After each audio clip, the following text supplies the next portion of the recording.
Janshakti Maharashtra news channel मध्ये आपले स्वागत आहे। बीड प्रतिनिधी। बीड येथे सोमवार एप्रिल 14 रोजी शिवसंग्राम संघटनेच्या वतीने ग्रामदैवत कंकालेश्वर मंदिर येथे अभिषेक, शहेनशावली दर्ग्याला चादर चढवणे, नागरिकांना पिण्यासाठी पाणपोईचे उद्घाटन, अनाथ मुलींना अन्नदान, अनाथ संस्थांना आर्थिक मदत देण्यात आली।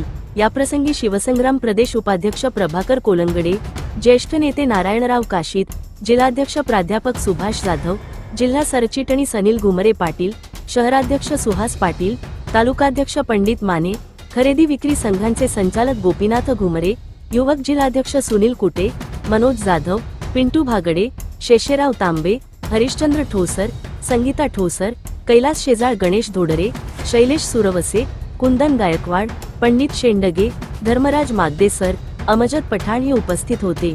शिवसंग्राम संघटनेच्या अध्यक्षा ज्योती मेटे यांच्या अभिष्टचिंतनानिमित्त हे कार्यक्रम घेण्यात आले। असेच नवनवीन अपडेटसाठी चॅनलला सबस्क्राइब करा, शेअर करा, लाईक करा। धन्यवाद।